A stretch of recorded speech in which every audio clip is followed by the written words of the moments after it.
Asan na? Hindi ko makita. Sobrang liit, hindi ko makita. Oh my gulay. Fat is also 18 grams. Bumuksan na natin to.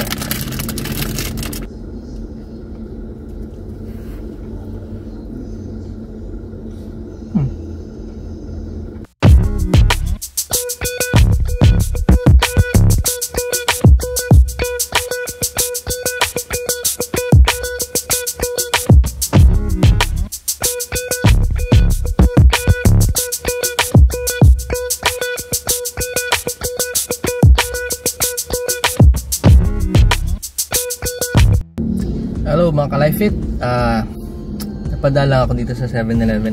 Susubukan lang natin itong plant-based burger na una ko nakita kay paring Denison De Leon. Pre, looks familiar. Is plant-based. Tingnan natin kung masarap. And my all-time favorite plant-based din, soy, Vitamilk. Nice. Double choco shake. Ito matagal ko na ininom to eh.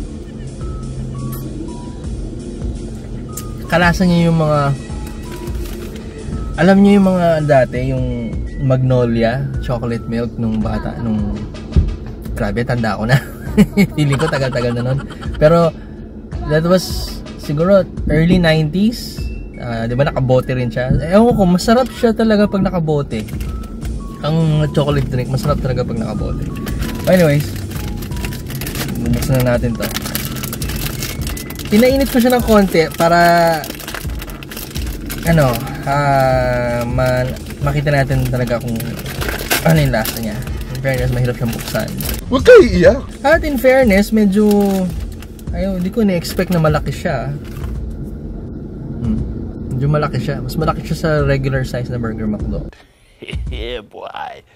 I wasn't expecting that. Okay. Yung nakikita niyo yung patty. Yan ang patty. Ganyan ang size ng patty. Tingnan natin.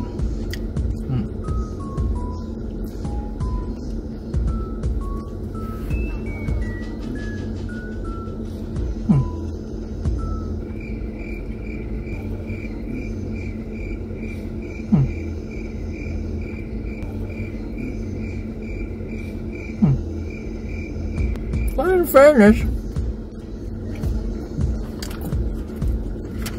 hindi ko siya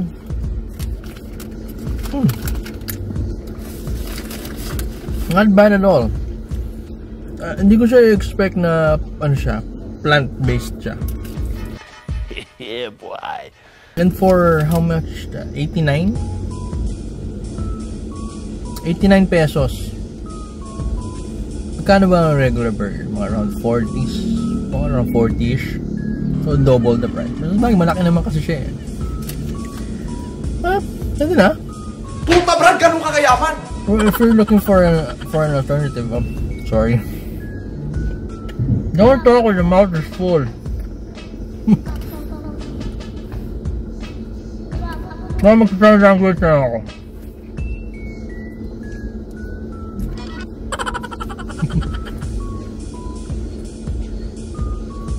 Moments later. More moments later. Okay. If you're looking for an alternative, pwede na siya. Pwede siya. 18 grams of protein. Not bad. 18 siya. Not bad. Carbohydrates.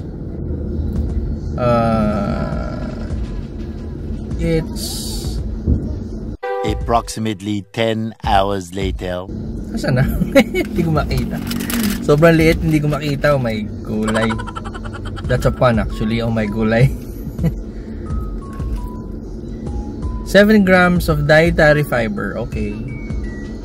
Shucks, pero sugar na 8 grams. Excuse me, what? Bakit? Yun lang, medyo doon, asiwa. 18 grams. And the fat is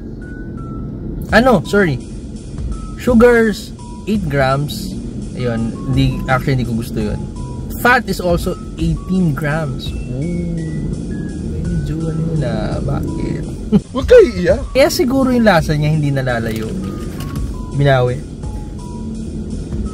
Binawi siya sa sugar at sa fat. Well, siguro kailangan ko i-check yung kung ano yung calories ng regular patty. And that way we can make a comparison. One long angry line later. Okay, we're back. You might be wondering about iba suit ko. Actually, lumipas pa ang ilang araw bago ko nagawa yung comparison video nito. So, ayun. Anyways, pumila ako ng pagkatagal-tagal sa isang drive-thru. Huwag kayo iiyak. At least ito na. I already started eating it actually. Pero, based sa information na ginugol ko, protein nito is at 13 grams. Tapos ang fat niya is at a little over 18 grams din ata, I'm not sure. Tapos yung carbohydrates niya is at 28 grams. So, based on the macros, lamang yung plant-based burger sa protein. Kasi I think 18 ang protein content ng plant-based. This one is just 13, so mas okay yun. Yeah, boy. Sa fats, I think hindi naman nalalayo, though hindi ko matandaan yung ginugol kong information for this one, pero I think hindi naman nalalayo yung fat nila. Ang carbohydrates ang naging naging major difference doon kasi all the while I thought mataas na yung carbohydrate content ng plant-based because of the sugar. Yung nga hindi ko nga siya gusto, pero apparently this one is mas mataas pa pala yung carbohydrates ito. Excuse me, what? Well, what would you expect? It's a fast food item.